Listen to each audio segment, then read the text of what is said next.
Namaste, Jai Bharat. I have a friend, retired as I won't take his name, though he's a good friend of mine, you wouldn't mind, but still I wouldn't. Retired as a Deputy Director of Zoological Survey of India. Good friend of me. We were very close in our younger days. Even now we are very close. But now, in our younger days, we were together. He was, and we were in the same place. I was doing a PhD, and his sense of humor is something very, very, very high degree sense of humor, and that too classical humor, and there's no cheap humor with him. Now he says things, and it takes certain level of intelligence to understand his humor. That kind of a serious person, a classical person. So when someone really messes up things, really, some people create such mess and gets into all kinds of, funny, kind of impossible situations. So for such a situation, he coined two words which don't exist, but he coined two words. He says, "Oh, this fellow has made it contraband and coplicious." There are no such words in English, contraband and coplicious. But then that expression of my friend comes to stay in our friend circle when something is so utterly impossible situation comes in front of us. We use that word. This is precisely what US President Donald Trump makes things. He makes things so contraband and coplicious. I fear that my friend should not listen to this video. Anyway, nothing wrong. He will laugh again. That kind of a serious situation, a serious person he is. Very seriously, he does humor, and he doesn't laugh. You have to sit and laugh. So, President Trump made things contraband and coplicious. Look at what he said. He just comes and makes a statement that Bharat and Russia, they have dead economies. He says you can go to your hell or gallows. I forgot the exact words he used. I heard him speaking. So you can go to hell or something with your dead economies. Fine. Now whose economy is dying? Just look at the mirror. I'm just talking about an average American. Whose economy is not dead but is dying, and whose economy is progressing?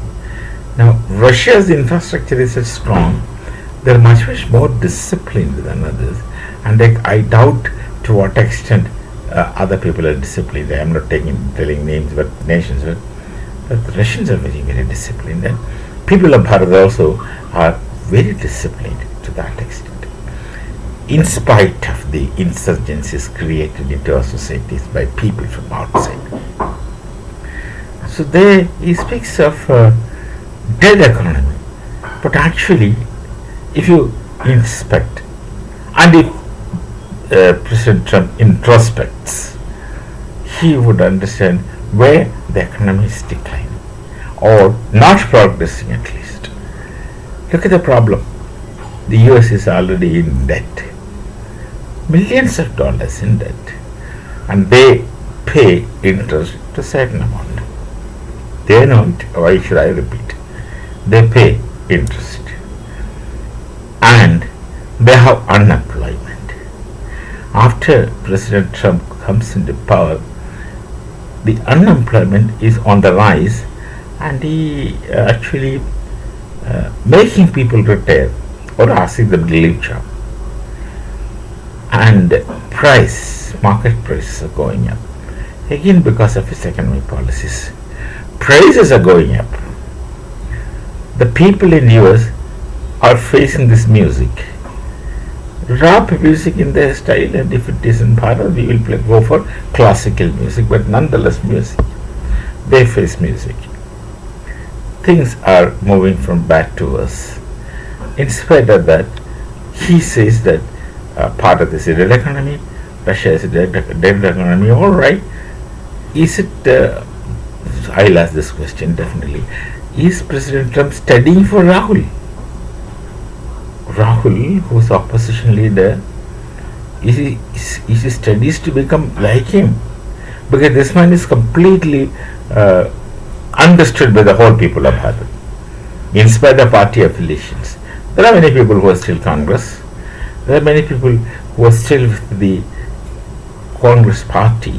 They have the things are put into the mind that they were highly responsible for so-called winning freedom for Bharat, and they have been taking credit. Of course, those who are really involved in freedom struggle have been sidelined and marginalized, and some people took credit, and that had been happening, and that still continues. The credit takers, followers continue to take credit. These things go on. So there are people in Bharat with sympathies to Congress, though their trust in my Prime Minister is much, much more intense and strong and genuine and authentic. So there are people, but even those people wouldn't accept Rahul as anything serious. They won't take him serious. So easy like that. Rahul has a reason to be frustrated because he was groomed right from childhood, if not by his family, by all people who he had been interacting with right from schools. Most likely that you are the Prime Minister, so you don't have to do anything. So he must have been growing up with that aspiration in his mind, and then gets into kind of psychological depression, and the depression shall make him speak anything, make him do anything, to the extent of saying that part of the dead economy, and I welcome President Trump, and he says thank you. This, of course, is absolutely an irresponsible statement from any person who is holding any office in Bharat, because that really is not the case, which everyone knows. Had there been any trace of truth in that, of course, people would not be so upset or unhappy with him, but then there's absolutely no trace of truth. But then we know that he is desperately trying to destroy our economy. Yes, not Rahul. Rahul will be happy. That's because of his frustration. To the extent I've started disliking Bharat, or I don't want to use the word which is strong, hate. I don't know, it's for you to check and for it to make. I'm not suggesting. But to the extent of disliking everything of Bharat because he didn't get what he wanted.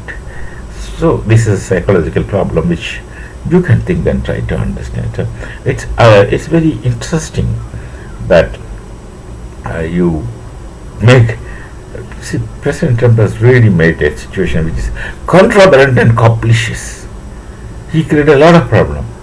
And look at the only positive thing from his action is that Bharat did not respond or does not respond. Because, a yogi wouldn't reply for meaningless utterances. He doesn't bother.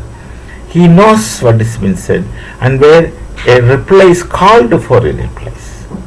Now, that situation is not understood or can't be understood by the Americans. This is something called as spirituality, something even called as deep spirituality, and something called as transcendentality. And someone who had approximated that stage, I wouldn't say achieved, someone who was approximated the stage has an equanimity at his mind. He is unruffled. You just can't make him upset because he understands the emptiness of the words put towards him. He just remains cool. Rather, on the other hand, as a human, enjoys such things. So, contraband and capricious. We shall meet again. Namaste. Jai Bharat, Jai Sri Ram.